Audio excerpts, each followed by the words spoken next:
ಮಹಾದೇವಿ ಅಮ್ಮ ಶ್ರೀ ಚಕ್ರವಾಸಿನಿ ಮಹಾದೇವಿ ಅಮ್ಮ ಶ್ರೀ ಸಿಂಹವಾಹಿನಿ.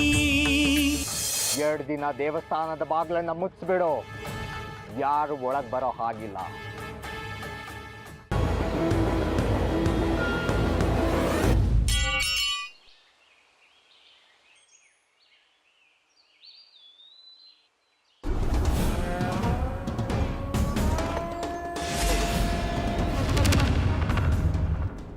ನಿನ್ನಂತ ಕೊಬ್ಬಿದ್ದ ಎಣ್ಣೆ ಬೇಕಿತ್ತು ಕಣೆ ನನಗೆ. ಈಗ ಮಜಾ ಬರುತ್ತೆ.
ಎಂತ ಮಜಾ ಇತ್ತು. ಇಷ್ಟು ದಿನಕ್ಕೆ ಹೊಸ ಥರ ಇತ್ತು. ಇದನ್ನು ರುಚಿ ನೋಡೋಕ್ಕಾಗಲಿಲ್ಲ.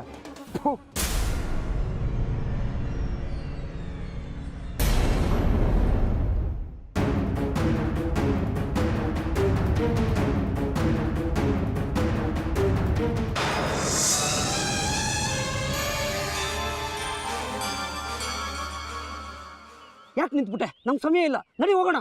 ಸಮಯ ಮೀರೋಗಿದೆ. ಏನ್ ನಿನ್ ಮಾತನಾಡ್ತ? ಆ ಕಾಕಿಯಿಂದ ಅವಳ ಜೀವ ಹೊರಟೋಯ್ತು. ಸುಳ್ಳು ಹೇಳ್ತಿದ್ಯಾ? ನೀನ್ ಸುಳ್ಳು ಹೇಳ್ತಿದ್ಯಾ? ಸುಳ್ಳು ಹೇಳ್ತಿದ್ಯಾ? ನೀನ್ ಸುಳ್ಳು ಹೇಳ್ತಿದ್ಯಾ?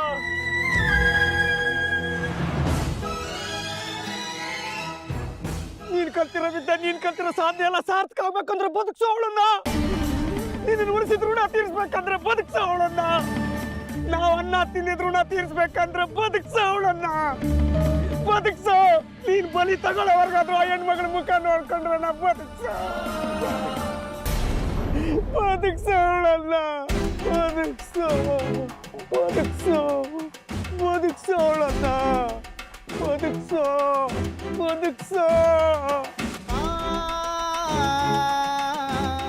ಯಾರನ್ನು ಉದ್ಧಾರ ಮಾಡಕ್ಕೆ ನಿಮ್ಮ ಸಾಧನೆ? ಮನುಷ್ಯನ ಪ್ರಾಣ ಕಿತ್ಕೊಂಡು ಸಾಧನೆ ಮಾಡಕ್ ಕೊಟ್ಟಿದ್ದೀರಲ್ಲ, ಇದು ಯಾವ ದೇವರಿಗೆ ಪ್ರೀತಿ? ನಿಮಗೆ ಮನುಷ್ಯತ್ವ ಅನ್ನೋದೇ ಇಲ್ವಾ? ಅಮ್ಮನವ್ರು ನಿಮಗೆ ಖಂಡಿತ ಒಳ್ಳೇದ್ ಮಾಡಲ್ಲ, ಖಂಡಿತ ಒಳ್ಳೇದ್ ಮಾಡಲ್ಲ. ಶಿಕ್ಷೆ ಕೊಟ್ಟೆ ಕೊಡ್ತಾಳೆ, ಶಿಕ್ಷೆ ಕೊಟ್ಟೆ ಕೊಡ್ತಾಳೆ.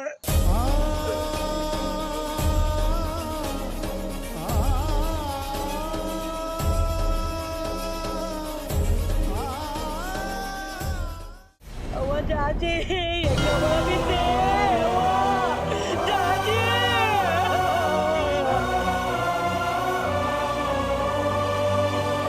ಜಾಜಿ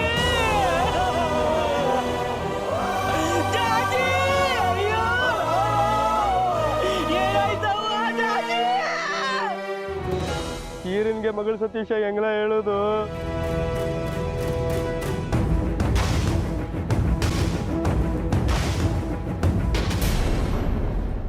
ದೇವಸ್ಥಾನದ ಜೀರ್ಣೋದ್ಧಾರದ ನೆಪ ಮಾಡಿಕೊಂಡು 2 ದಿನ ರಜಾ ಘೋಷಣೆ ಮಾಡಿದಿರಲ್ಲ, ದೇವಸ್ಥಾನಕ್ಕೆ ರಜಾನ? ಏನು ಅಂದ್ಕೊಂಡಿದ್ದೀರಿ ಅಮ್ಮನವರು ಅಂದರೆ?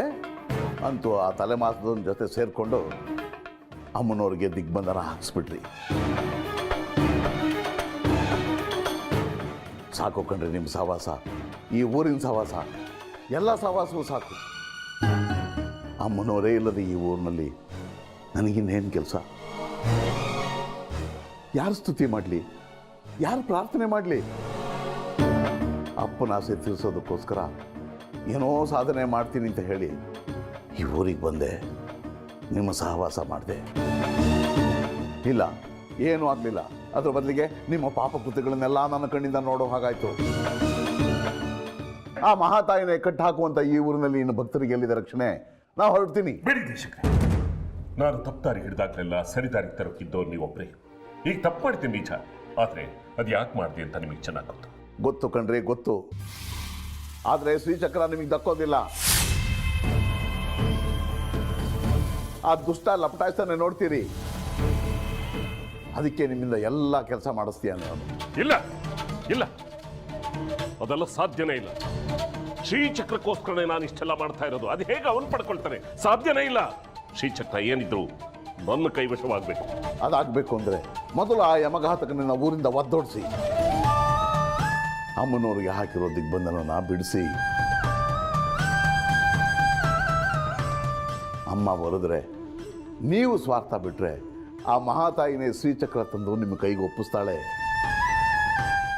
ಅವನು ನಿಮ್ಮ ಮೇಲೆ ಸವಾರಿ ಮಾಡ್ತಿದ್ದಾನೆ, ನಿಮಗದು ಗೊತ್ತಾಗ್ತಿಲ್ಲ ಅಷ್ಟೇ. ಬುದ್ಧಿ ಕಲಿಸ್ತೀನಿ. ಆ ಕಾಲರುದ್ರ ಸಿದ್ದೇಶ್ವರ ಕಡ್ಕಿಗೆ ತಕ್ಕ ಪಾಠ ಕಲಿಸ್ತೀನಿ.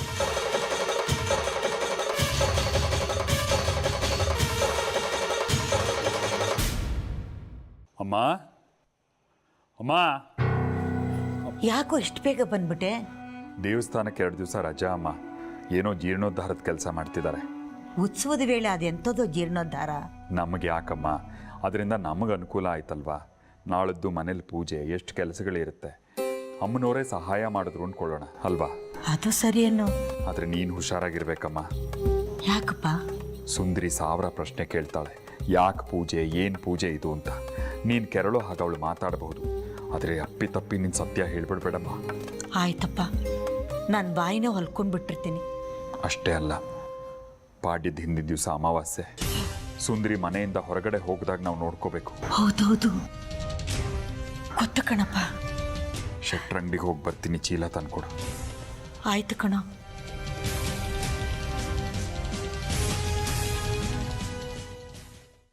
ಇದೊಳ್ಳೆ ಕತೆ ಆಯ್ತಲ್ಲ. ಒಳಗಡೆ ಒಂದು ನೊಣ ಕೂಡ ಇಲ್ಲ. ಅದೇನು ಜೀರ್ಣೋದ್ಧಾರನೋ ಏನೋ. 2 ದಿವಸ ರಜೆ ಅಂತ ದೇವಸ್ಥಾನದ ಬಾಗಿಲು ಹಾಕಿದ್ರಲ್ಲ, ಇದು ಯಾವ ನ್ಯಾಯ? ಎಲ್ಲ ಇಲ್ಲೇ ಕೇಳ್ರಯ್ಯ. ಹೋಗಿ ವಿರೂಪಾಕ್ಷ ಶಾಸ್ತ್ರಿಗಳನ್ನ ಕೇಳಿ.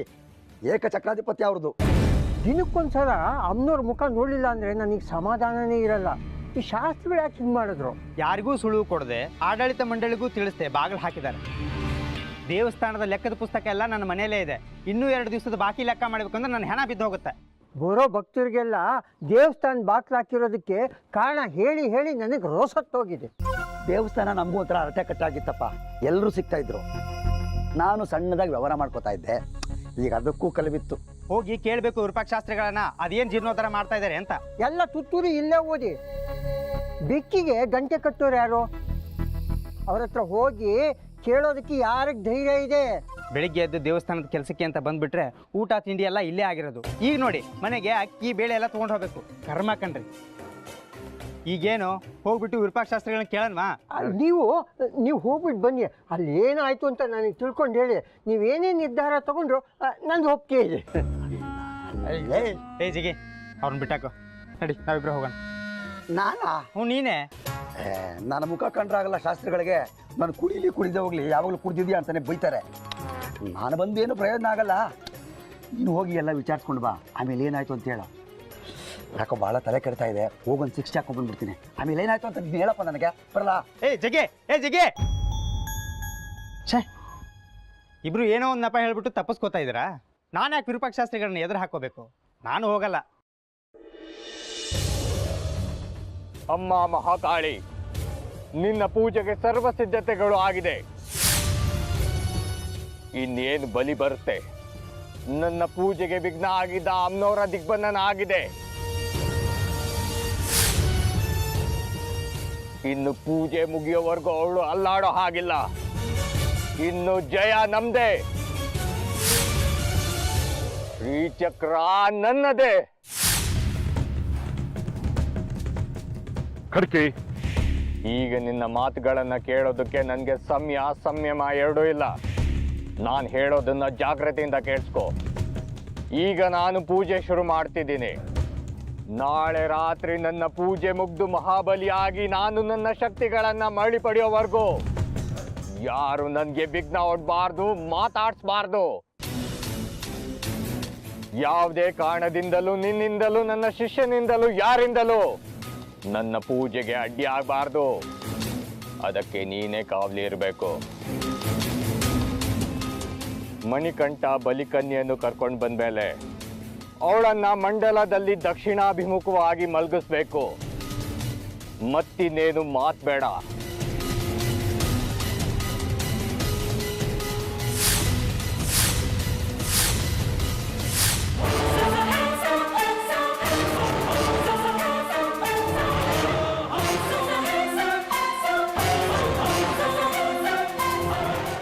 ಪರಪಂಚ ಬಿಟ್ಟೋಗೋವಾಗ ಎದೆ ಮೇಲೆ ಇದ್ಯಾಕುಸೆ ದೇವಸ್ಥಾನದಿಂದ ಬರೋದಕ್ಕೆ ಇಷ್ಟ ಮಾಡ್ಬಿಟ್ಟೆ.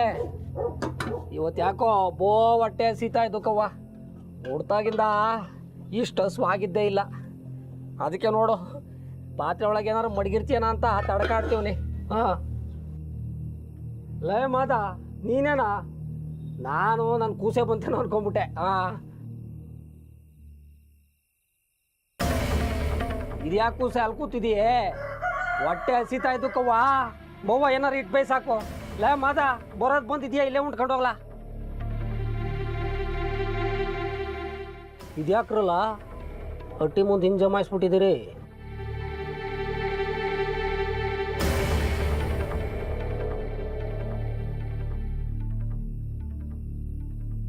ಇದ್ಯಾಕೆ ಕೂಸೆ ಕಣ್ಣು ಮುಚ್ಕೊಂಡು ಹಿಂಗೆ ಕೂತಿದೀಯೇ? ಇರಾ ಜಾಜಿ,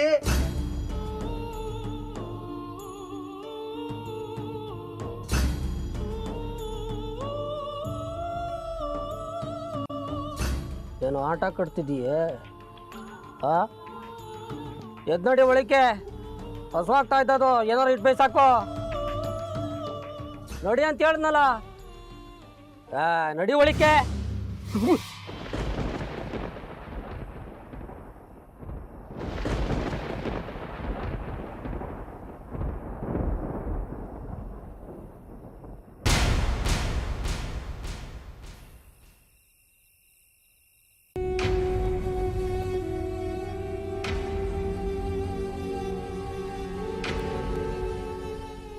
ಯಾಕ್ರಿ ನಿದ್ದೆ ಬರ್ತಾ ಇಲ್ವಾ?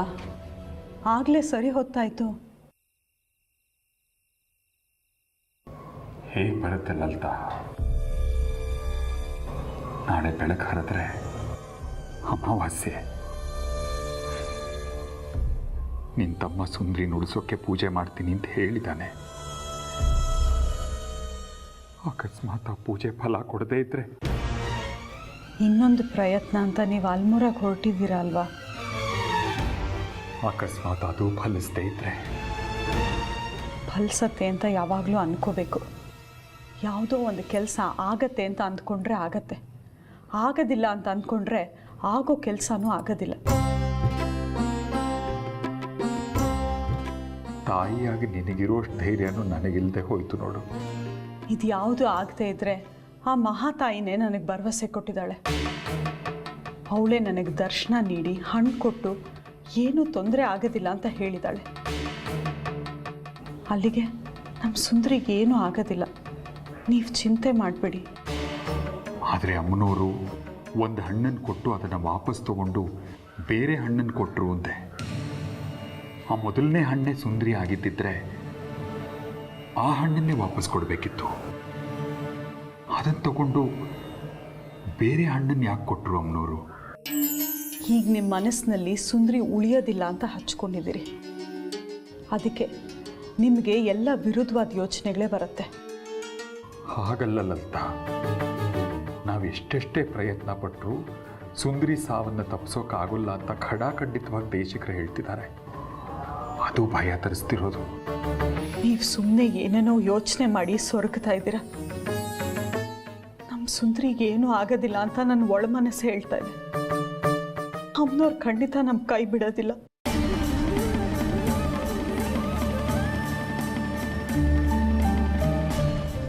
ಮನೆ ಯಜಮಾನಾಗಿ ನಾನೆಲ್ರಿಗೂ ಧೈರ್ಯ ಹೇಳಬೇಕಿತ್ತು. ಆದರೆ ನಾನು ಅಧೀರ್ನಾಗಿದ್ದೀನಿ, ನೀನು ಧೈರ್ಯ ಹೇಳೋ ಹಾಗಾಗಿ.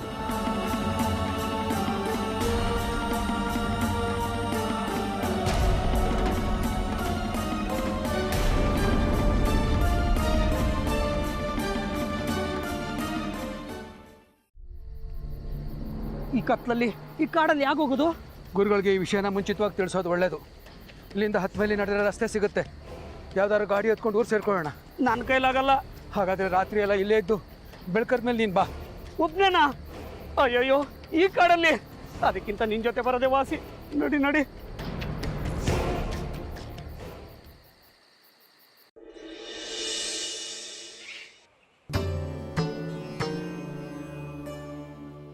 ಅಮ್ಮ, ಇವತ್ತ ಕರಾಳ ಅಮಾವಾಸ್ಯೆ ದಿನ, ಕ್ಷುದ್ರ ಶಕ್ತಿಗಳು ವೈಭವದಿಂದ ಮೆರೆಯೋ ದಿನ. ಅಮಾವಾಸ್ಯೆ ದಿನ ನಮ್ಮ ಸುಂದರಿ ಪಾಲಿಗೆ ಅಶುಭ ದಿನ ಅಂತ ಹೇಳಿದ್ದಾರೆ. ಇವತ್ತೊಂದಿನ ಅವಳು ಯಾವುದೋ ತೊಂದರೆ ಇಲ್ಲದೆ ಉಳಿದು ಬಿಟ್ರೆ ನಮ್ಮ ಪಾಲಿಗೆ ಅವಳು ಜೀವಂತವಾಗಿರ್ತಾಳೆ. ಅಮ್ಮ, ಯಾವತ್ತು ನಿನ್ನನ್ನು ಏನನ್ನೂ ಕೇಳಿಲ್ಲ. ಬಡತನ ಇದ್ದಾಗ ಸಿರಿತನ ಕೇಳಲಿಲ್ಲ. ಇದ್ದಿದ್ರಲ್ಲೇ ಸಂತೋಷ ಪಟ್ಟಿದ್ದೀನಿ. ನನ್ನ ಗಂಡ ಸಾಧನೆ ಅಂತ ದೂರ ಹೋದಾಗ ಅಮ್ಮ ನಿನ್ನನ್ನು ಶಪಿಸ್ಲಿಲ್ಲ. ನನ್ನ ಪಾಲಿಗೆ ಇಷ್ಟೇ ಲಭ್ಯ ಅಂತ ಸಮಾಧಾನ ಪಟ್ಕೊಂಡಿದ್ದೀನಿ. ಶೇಖರಿ ಬದುಕಿನಲ್ಲಿ ಏಳಿಗೆ ಕಾಣದೇ ಇದ್ದಾಗ ಒಳ್ಳೆ ಮನಸ್ಸಿರೋ ಮಗನ್ನ ಕರೆಸಿದ್ಯಾ ಅಂತ ಕೈ ಮುಗ್ದಿದ್ದೀನಿ. ಆದ್ರೆ ನಮ್ಮ ಸುಂದರಿ ಅಲ್ಪಾಯುಷ್ ಅನ್ನೋದು ಮಾತ್ರ ನಾನು ಸಹಿಸಲಾರೆ. ಅಮ್ಮ, ಅವಳು ಬಾಳಿ ಬದುಕಬೇಕಾದವಳು. ಇರಬಹುದು, ಅವಳು ನಿನ್ನ ಬಗ್ಗೆ ಕೇವಲವಾಗಿ ಮಾತಾಡಿರ್ಬೋದು, ಹೀಯಾಳಿಸಿರ್ಬೋದು. ಆ ಕಾರಣಕ್ಕೆ ಅವಳನ್ನ ನಮ್ಮಿಂದ ದೂರ ಮಾಡಬೇಡ ತಾಯಿ. ಮಗುನ ಪ್ರೀತಿಯಿಂದ ಮಮತೆಯಿಂದ ಸಲಹೋ ಮಾತೆ ಆಗಬೇಕು ನೀನು. ಕಾಯಬೇಕಾದವಳು ನೀನು. ಕೊಲ್ಲಬೇಡ ತಾಯಿ, ಕೈ ಮುಗಿತೀನಿ. ಬೇಕಾದ್ರೆ ನನ್ನ ಆಯುಷನ್ ತಗೋ. ನಮ್ಮ ಸುಂದರಿಗ ಆಯುಷನ್ ಕರುಣಿಸು.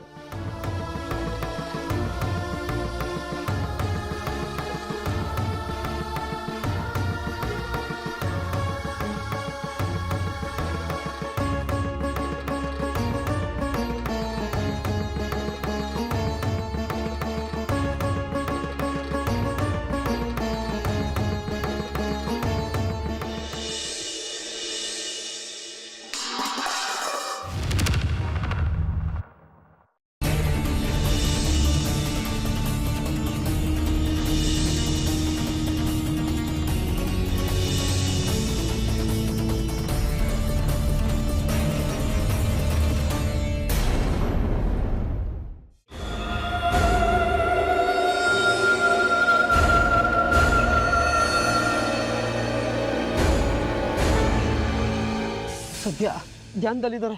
ಒಳ್ಳೇದೇ ಆಯಿತು. ಏನು ಒಳ್ಳೇದಾಯಿತು? ಗುರುಗಳಿಗೆ ಎಷ್ಟು ಬೇಗನೆ ವಿಚಾರ ಗೊತ್ತಾಗುತ್ತೋ ಅಷ್ಟು ಒಳ್ಳೆಯದು. ಅವ್ರ ಜೊತೆಲಿ 14 ವರ್ಷಗಳಿಂದ ಇದ್ದೀನಿ. ಅವರ ಅಣುವಣುವು ನನಗೆ ಚೆನ್ನಾಗಿ ಪರಿಚಯ ಇದೆ. ಏನು ಪರಿಚಯ ಇವೇನೋ. ಈಗೇನು ಮಾಡೋದು? ಇಷ್ಟು ವರ್ಷ ಗುರುಗಳು ತೀರ್ಮಾನಿಸಿರೋ ಎಲ್ಲ ಪೂಜೆಗೂ ಸೇವೆ ಸಲ್ಲಿಸಿದ್ದೀನಿ. ಅವ್ರು ತೀರ್ಮಾನದಂತೆ ಸಂಪೂರ್ಣವಾಗಿ ಜವಾಬ್ದಾರಿ ನಂದಾಗಿರ್ತಿತ್ತು. ಎಲ್ಲ ಕೆಲಸನೂ ಯಶಸ್ವಿಯಾಗಿ ನಿರ್ವಹಿಸಿದ್ದೀನಿ. ಎಲ್ಲೂ ಎಳ್ಳಷ್ಟು ಹೆಚ್ಚು ಕಡಿಮೆ ಆಗದೆ ಇರೋ ಥರ ನೋಡ್ಕೊಂಡಿದ್ದೀನಿ. ಸತ್ಯ ತಿಳಿದಾಗ ದೊಡ್ಡವರು ಅರ್ಥ ಮಾಡ್ಕೋತಾರೆ ಬಿಡು. ಗುರುಗಳು ನನ್ನ ಮೇಲೆ ಇಟ್ಟಿದ್ದದ್ದು ಭರವಸೆ ಸುಳ್ಳಾಯಿತು, ನಂಬಿಕೆಗೆ ದ್ರೋಹ ಆಯಿತು. ಇಷ್ಟೆಲ್ಲ ಆದಮೇಲೆ ಅವ್ರಿಗೆ ಹೇಗೆ ಮುಖ ತೋರಿಸ್ಲಿ? ಬಲಿ ಕೊಡಬೇಕಾಗಿದ್ದ ಕನ್ಯೆ ಬಲಿಗೆ ಮುಂಚೆನೇ ಸತ್ತೋದ್ಲು ಅಂತ ಹೇಗೆ ಹೇಳಿ ಅವರಿಗೆ? ನೀನು ಯಾಕೆ ಇಷ್ಟು ಮನ್ಸು ಕಚ್ಕೋತೀಯ? ನೀನು ಅವರ ಅಚ್ಚುಮೆಚ್ಚಿನ ಶಿಷ್ಯ. ಇಲ್ಲಿ ಸಾಯಲು ಅಲ್ಲಿ ಸತ್ವ ಅಷ್ಟೇ, ಎರಡೂ ಒಂದೇ. ನಿನಗೆ ಅರ್ಥ ಆಗಲ್ಲ. ನನಗೊಂದು ಉಪಕಾರ ಮಾಡ್ತೀಯಾ? ಏನಂದೆ? ಏನೋ ಗ್ರಾಚಾರ ಕಾದಿದೆ. ಇಲ್ಲ, ನಾನೇನು ಮಾಡಲ್ಲ. ದಯವಿಟ್ಟು ಇಲ್ಲ ಅನ್ಬೇಡ. ನನಗೋಸ್ಕರ ಇದೊಂದು ಉಪಕಾರ ಮಾಡು. ನೀನೇ ಹೋಗಿ ಗುರುಗಳಿಗೆ ವಿಷಯ ಹೇಳ್ಬಿಡ್ತೀಯಾ? ಸತ್ತೇ ನಾನು. ಇಷ್ಟು ದಿನ ನಿನ್ನ ಜೊತೆ ಕಾಡು ಮೇಡ ಅಲ್ದಿದ್ದಕ್ಕೆ ಇದೇನ ನೀನು ಕೊಡೋ ಪ್ರತಿಫಲ ನನಗೆ. ಹೋಗಿ ಹೋಗಿ ಹಸ್ತಿರೋ ಹುಲಿ ಬಾಯಿ ತಲೆ ಕೊಡೋಂತಿದೀಯಾ? ಯಾಕೆ ನನ್ನ ಮೇಲೆ ಇಷ್ಟೊಂದು ದ್ವೇಷ? ಹೆದರ್ಬೇಡ, ಗುರುಗಳ ಹತ್ರ ಧೈರ್ಯವಾಗಿ ಮಾತಾಡು. ಆ ನಿನ್ನ ಗುರು ಮೊದಲೇ ತಿಕ್ಕಲ, ಸಿಡುಕ, ಮುಂಗೋಪಿ. ಇಟ್ಟರೆ ವರ ಕೊಟ್ಟರೆ ಶಾಪ ಅಂತ ಯಾವಾಗಲೂ ನೆತ್ತಿ ಮೇಲೆ ಇರ್ತದೆ ಕೋಪ. ಅದು ಯಾವಾಗ ಬೂದಿ ಹರಿಸ್ತಾನೋ, ಅದು ಯಾವಾಗ ಶಾಪ ಕೊಡ್ತಾನೋ ಅನ್ನೋ ಹೆದರಿಕೆ ಆಗ್ತದೆ.